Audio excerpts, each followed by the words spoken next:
हाय दोस्तों, मेरा नाम है आकाश और आज हम बात करने वाले डिक्सन टेक्नोलॉजी के टेक्निकल और फंडामेंटल एनालिसिस के बारे में। डिक्सन टेक्नोलॉजी की हम बात कर ले तो भारत की सबसे बड़ी जो है ईएमएस सेक्टर की कंपनी है, जहां पर कि ये मोबाइल और कंज्यूमर इलेक्ट्रॉनिक सेगमेंट में जो है एक प्रकार से कॉन्ट्रैक्ट मैन्युफैक्चरिंग का काम करती है। अगर इससे रिलेटेड आपको और जानना हो तो आप आई बटन पर जाकर देख सकते हैं। लेकिन इससे पहले अगर आप हमारे इस चैनल में नए तो कृपया करके इसे लाइक, सब्सक्राइब एंड शेयर कर ले। और यहाँ पर मैं एक डिस्क्लेमर भी देना चाहता हूँ कि यहाँ पर कोई भी प्रकार की बाइंग और सेलिंग रिकमेंडेशन नहीं दी जा रही है। तो चलिए अब हम थोड़ा चार्ट्स पे चलते हैं। चार्ट्स में आप लोग देख सकते हैं इस कंपनी का टेक्निकल एनालिसिस हमने किया है। यहाँ पर ये कंपनी जो अपने क्रिटिकल रेजिस्टेंस से नीचे है, लेकिन यहाँ पर ये कंपनी जो है और इस पर्टिकुलर सेक्टर की अगर हम बात कर ले तो क्लियर कट निफ्टी को आउट परफॉर्म कर रहा है। अगर आपको उससे रिलेटेड जानना हो तो आप आई बटन पर जाकर देख सकते हैं, जहां पर कि हमने हर शेयर का जो है एक प्रकार से टेक्निकल एनालिसिस किया है जो कि इस सेक्टर से बिलोंग करती है। तो यहाँ पर इस कंपनी के शेयर को अगर आप देखें तो वीकली में यहाँ पर चार्ट को एनालाइज कर रहे हैं हम लोग। हाल फिलहाल के समय में थोड़ी गिरावट आई है, लेकिन उसके बावजूद ये कंपनी जो अपने 20 पीरियड मूविंग एवरेज के ऊपर है, जो कि इसे मोमेंटम में बता रहा है।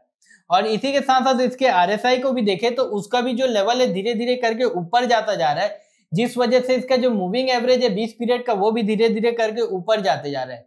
लेकिन हाल फिलहाल के समय में जहां पर निफ्टी में तेज गिरावट आई, उस वजह से यहाँ पर थोड़ा करेक्शन भी देखा जा रहा है। यहाँ पर ये शेयर अगर 20 पीरियड मूविंग एवरेज में सपोर्ट लेता तो यहाँ पर से बाइंग करने का बढ़िया सिनेरियो क्रिएट हो जाता है। इसके बाद हम यहाँ पर इस कंपनी के टॉप लाइन और बॉटम लाइन की बात कर ले तो देख सकते हैं आप लोग सीढ़ी की तरह जो धीरे धीरे करके इंक्रीज होता जा रहा है, जो कि एक प्रकार से इस कंपनी के लिए, क्योंकि यहाँ पर एक बार इस कंपनी का प्राइस जो है थोड़ी देर के लिए स्थायी हो जाएगा और इस कंपनी का ग्रोथ जो है धीरे धीरे करके बढ़ता जाएगा, तो ईपीएस जो है पी को कंप्रेस करेगा, जिसको कि मार्केट लाइक नहीं करता। उस वजह से इस कंपनी के शेयर प्राइस को बढ़ाने का काम करेगा, जो कि हम अभी से कुछ समय बाद देख पाएंगे। अगर हम यहाँ पर चार्ट को थोड़ा पीछे से देखें तो आप लोग देख सकते हैं गजब रैली बनाया है चार्ट ने और लगातार अपने 20 पीरियड मूविंग एवरेज को सपोर्ट लिया और गजब का पैसा बना दिया शॉर्ट टाइम फ्रेम में। आप लोग देख सकते हैं ग्रीन कलर की बार से।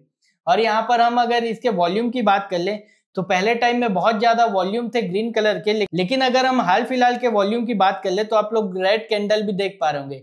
ऐसा इसलिए क्योंकि इसके प्रमोटर ने जो है सेलिंग किए। तो चलिए अब हम उसको भी देख लेते हैं। यहाँ पर इस कंपनी के शेयर होल्डिंग की तरफ चले तो जैसा कि आप लोग देख सकते हैं यहाँ पर प्रमोटर ने धीरे धीरे करके अपनी जो पूरी होल्डिंग है उसको गिराया है, इस वजह से पब्लिक का बढ़ा है। फिर एफआईआई की बात कर ले तो वो भी कंटिन्यूस 3 क्वार्टर से गिरा है और डीआई की बात कर ले तो उसने धीरे धीरे करके बढ़ाया है।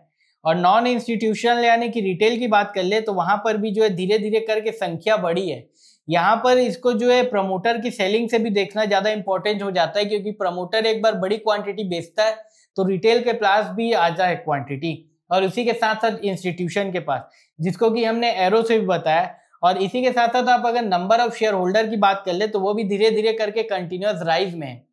यहाँ पर धीरे धीरे करके अगले क्वार्टर में अगर ये नंबर और भी बढ़ते जाता है तो यहाँ पर चिंता हो जाएगा। लेकिन अगर डीआईआई कंटिन्यूस बढ़ाते रहता अपनी बाइंग को, उस वजह से जो रिटेल का शेयर है वो कम होता है, नंबर ऑफ शेयर होल्डर वो भी कम होते हैं, और ये कंपनी का शेयर प्राइस जो अपने रेजिस्टेंस को तोड़ के ऊपर बढ़ने का चालू होता है, तो उस टाइम ये कंपनी का जो शेयर है बाइंग प्रपोर्शन के लिए बहुत सही हो जाएगा। तो यहाँ पर अभी हमने बात कर ली इस कंपनी के चार्ट से और इस कंपनी के शेयर होल्डिंग से, जो कि इस कंपनी के शेयर प्राइस को मजबूती का बता रहा है, क्योंकि अभी भी ज्यादातर आदमी जो है इसको लिया नहीं है और इंस्टीट्यूशन का यहाँ पर अभी भी जो है बड़ा स्टेक है। और आने वाले समय में ये देखना इंपॉर्टेंट हो जाएगा कि किसका रिटेल पार्टिसिपेशन अगर बढ़ता है तो यहाँ पर इस कंपनी की ट्रेंड में जो पीछे समय तेजी आई वो थोड़ी धीरे आ पाएगी। तो चलिए अब हम यहाँ पर इस कंपनी का फंडामेंटल एनालिसिस कर लेते हैं, जहां पर कि कुछ की नंबर्स को देख लेते हैं।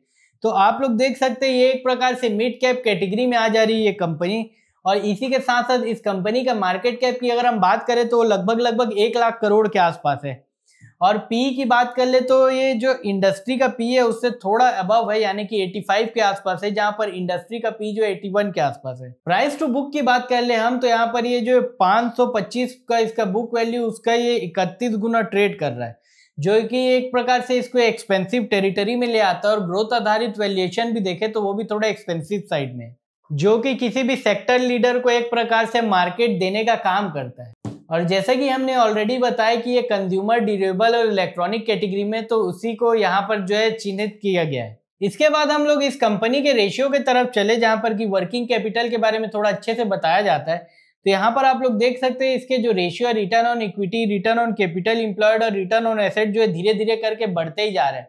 और इस पर्टिकुलर डेटा की हम बात कर ले 2025 मार्च की, तो यहाँ पर रिटर्न ऑन इक्विटी जो है पहले 25 का होता था, वहां से 53 हो गया, और रिटर्न ऑन कैपिटल एम्प्लॉयड जो है 34 से बढ़ के 68 हो गया, और रिटर्न ऑन एसेट की बात कर ले तो 6 से बढ़ के 10 हो गया है। ये ऐसा इसलिए भी हुआ है क्योंकि इसके वर्किंग कैपिटल इंप्रूव हुआ है इस चक्कर में।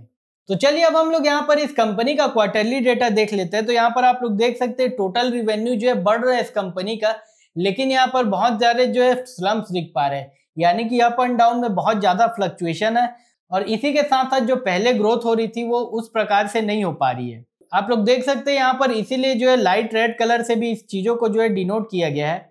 और इसी के साथ साथ हुआ ये है कि इसके जो प्रॉफिट मार्जिन है वो भी पिछले कुछ क्वार्टर से थोड़ा गिरे हैं, और हाल फिलहाल में बात कर ले तो 5 से 6 के आसपास जो स्टेबलाइज कर रहे हैं।